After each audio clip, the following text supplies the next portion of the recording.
Welcome the life care. मैं हूं आपके साथ वंदना सिंह एक और इम्पोर्टेंट वीडियो के साथ, और आप देख रहे हैं द लाइफ केयर में हेल्थ रिलेटेड इंफॉर्मेशन।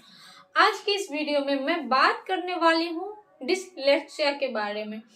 आपने ऐसे व्यक्ति या बच्चे को देखा होगा जिसको कि कुछ भी समझने में प्रॉब्लम होती है। मतलब कि एक छोटा सा वर्ड, एक छोटा सा लेटर, एक छोटा सा नंबर को लिखने में, समझने में भी उसको प्रॉब्लम होती है। मैं एक ऐसे बच्चे को जानती हूँ। एक बच्चा है जिसका नाम ईशान है। मैं उसको बहुत अच्छे से जानती हूँ। उसको ये प्रॉब्लम है और उसको आप भी जानते हो। अगर मैंने आपको बता दिया वो कौन है तो आप भी उसे फटाफट पहचान जाओगे। तो चलो मैं बता ही देती हूँ। आपने मूवी देखी होगी तारे जमीन पर। उसमें एक लड़का है जिसका नाम क्या है, ईशान है। और ईशान को जो है कोई भी चीज देखने में, समझने में, बोलने में, लिखने में, यहाँ तक कि टीचर जो ब्लैक बोर्ड पे लिखते हैं उसे वो भी लिखने में काफी दिक्कत आती है। तो आई होप अब आपको पता चल गया होगा ईशान कौन है। अक्सर हम यह सोचते हैं अगर कोई बच्चा कोई भी चीज को लिख नहीं पाता है, बोल नहीं पाता है, समझ नहीं पाता है, तो हम ये सोच लेते हैं कि ये बच्चा जो है पढ़ने में कमजोर है या इसका दिमाग कमजोर है। लेकिन क्या हमने कभी ऐसा सोचा है कि ये क्यों हो सकता है, क्या हो सकता है? कई बार तो ऐसा होता है कि आप पढ़ते हैं और लेकिन आपका मार्क्स अच्छा नहीं आता है। मतलब सारे बच्चे टॉप कर रहे हैं और आप जो है बार बार फेल हो जा रहे हो, आपके नंबर कम आ रहे हैं। उसके लिए तो घर में कुटाई भी लगती है, पिटाई भी होती है, सबकी होती है, हमारी भी होती है, आपकी भी होती है। मम्मी पापा कूट कूट के मारते हैं कि तुम पढ़ते क्यों नहीं हो, मैं तुम्हारे पीछे इतना रुपया खर्च कर रहा हूँ, मैं तुम्हें पढ़ा रहा हूँ, लिखा रहा हूँ, लेकिन तुम हो कि पढ़ने का नाम ही नहीं लेते। लेकिन कभी ये नहीं सोचते कि बच्चे में कोई प्रॉब्लम तो हो सकती है। अगर ये इतना पढ़ रहा है, लिख रहा है, ये मेहनत तो कर रहा है, लेकिन इसके मार्क्स कम आ रहे हैं बार बार, ये पढ़ता है लेकिन इसको समझ में बिल्कुल नहीं आ रही है, तो ये कोई प्रॉब्लम हो सकती है, कोई बीमारी हो सकती है। तो अगर ऐसा किसी बच्चे में है या किसी भी पर्सन में है तो आप ये ना समझे कि वो कमजोर है, उसका दिमाग तेज नहीं है। ये नहीं समझे, आप ये मत समझो कि वो मंद बुद्धि का है। आप जरा सोचो, वो डिसलेक्सिया हो सकता है। तो अब बात आती है, अब आपके मन में भी एक क्वेश्चन होगा, डिसलेक्सिया क्या होता है, क्यों होता है, कैसा होता है, इसका कारण क्या होता है और इसका लक्षण क्या होता है। तो अगर आप ये सब जानना चाहते हो तो आप हमारे साथ बने रहो, क्योंकि हेल्थ रिलेटेड इंफॉर्मेशन लेना बहुत अच्छी बात होती है। और कहते हैं हेल्थ इज रियल वेल्थ। हम बहुत दूर आ चुके हैं, तो चलिए हम अपने टॉपिक पे वहां जाते हैं और जानते हैं डिसलेक्सिया के बारे में। तो डिसलेक्सिया जो है, इसमें बच्चे को रीडिंग करने में भी दिक्कत होती है।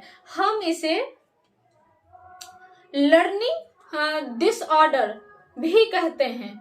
डिसलेक्सिया को हम लर्निंग डिसऑर्डर भी कहते हैं। यह ब्रेन के उस एरिया को इफेक्ट करता है जो लर्निंग प्रोसेस होता है, उसको ये क्या करता है, इफेक्ट करता है। जैसा कि मैंने अभी आपको बताया, अगर आप वो मूवी देख लेते हो तारे जमीन पे, तो आपको ये प्रोसेस जो है ना, डिसलेक्सिया क्या होती है, ये आपको बहुत अच्छे से समझ में आएगा। क्योंकि उस मूवी जो है तारे जमीन पे जो मूवी है, अगर वो आपने देखी होगी तो आप हमारे बात को बहुत अच्छे से समझ रहे होंगे, क्योंकि वो मूवी जो है ना कुछ इसी बेस पे बनाई गई है। ईशान के साथ भी कुछ ऐसा ही प्रॉब्लम था। एक्सपर्ट के अकॉर्डिंग जो है 15 से 20% लोगों में ये पाया जाता है। ये किसी एज के पर्सन में हो सकता है, किसी भी एज के पर्सन में। मतलब जरूरी नहीं है कि बच्चे में हो और जरूरी नहीं है कि एडल्ट में हो, ये किसी भी एज के पर्सन को हो सकता है। क्या हो सकता है, डिसलेक्सिया। तो अब हम जानते हैं कि डिसलेक्सिया जो है इसका कारण क्या होता है, इसका मतलब मेन लक्षण जो है क्या होता है।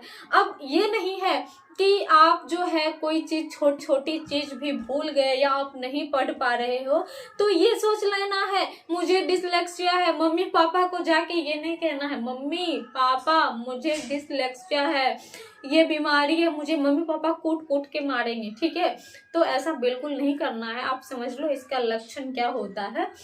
छोटे बच्चे जो हैं जिसको डिसलेक्सिया की प्रॉब्लम होती है ना, वो छोटे बच्चे बहुत देर से बोलना स्टार्ट करते हैं। ये नहीं कि मतलब फटाफट बोल लेते, नहीं, वो बहुत देर से जो है बोलना स्टार्ट करते हैं। लेटर्स को याद रखना बच्चे के लिए बहुत टफ हो जाता है। कोई भी लेटर्स, कोई भी वर्ड्स है, ठीक है, टीचर ने दिया बच्चे को होमवर्क, ठीक है, ये चीज बच्चे आपको याद करके आना है, लेकिन बच्चा जो है उस चीज को याद किया लेकिन वो भूल गया, वो उसको याद नहीं रहता है, वो भूल जाता है। कुछ भी याद करता है, लिखता है, पढ़ता है, वो उसको याद नहीं रहता। टीचर ने बोला लिखो और कुछ, लेकिन वो चाह के भी नहीं लिख पाया। उसके बस की ये बात नहीं होती है कि वो कोई भी चीज लिखे, समझे, बोले, करे, ये उसके मतलब बस में नहीं होता है, वो चाह के भी नहीं कर पाता है। या फिर वर्ड्स जो है वो गलत बोलता है, उसे पता है ये सही है लेकिन वो सही बोल नहीं पाता है, वो वर्ड्स को जो है गलत बोलता है, स्पेलिंग जो है वो गलत बोलता है। और फिर उसे जो मतलब बच्चा जो है स्कूल जाता है, कहाँ जाता है बच्चा पढ़ने के लिए, बच्चा पढ़ने के लिए स्कूल जाता है। तो स्कूल में बहुत सारे बच्चे पढ़ते हैं, लेकिन जिस बच्चे को डिसलेक्सिया की प्रॉब्लम होती है वो अन्य बच्चों की तरह रीडिंग नहीं कर पाता है, वो अन्य बच्चों की तरह नहीं पढ़ पाता है। अन्य बच्चों का जिस तरह स्कूल में मार्क्स आता है इसका नहीं आ पाता। ये भी उतना मेहनत करता है, ये बच्चा भी उतना ही पढ़ता है जितना अन्य बच्चा पढ़ रहा है। जिस क्लास में, जो क्लास में वो बच्चा पढ़ रहा है उसी क्लास में वो भी पढ़ रहा है। जितना वो बच्चा पढ़ रहा है उतना ये बच्चा भी पढ़ रहा है। जितना उसको पढ़ाया जा रहा है उतना इसको भी पढ़ाया जा रहा है, लेकिन उसका मार्क्स ज्यादा आ रहा है, इसका कम आ रहा है। ये चाह के भी कुछ नहीं कर पा रहा है। तो ऐसी कंडीशन होती है। या फिर मैथ्स जो होते हैं ना, मैथ्स से तो डिसलेक्सिया के बच्चे को काफी डर लगता है, बहुत डरते हैं मैथ्स से, वो बच्चा भागते हैं कहीं ना कहीं।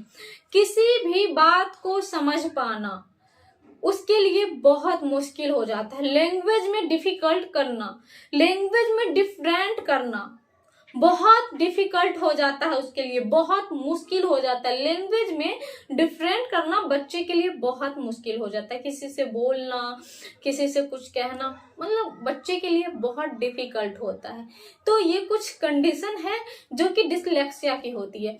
अगर आपके बच्चे में ये चीज है, अगर आपका बच्चा कोई भी चीज सही से लिख नहीं पाता है, सही से पढ़ नहीं पाता है, सही से कुछ कर नहीं पाता है, तो उस पे प्रेशर मत बनाओ कि तुम ये करो, तुमको ये करना होगा। आप उसकी प्रॉब्लम को समझो, आप उसे सपोर्ट करो, और फिर आप अगर ऐसा करते हो तो बच्चा का क्या होगा, मनोबल जो है वो बढ़ेगा, और फिर बच्चा ज्यादा ध्यान देगा अपने पढ़ाई के प्रति और भी ज्यादा कॉन्शियस होगा। अगर वीडियो पसंद आई तो लाइक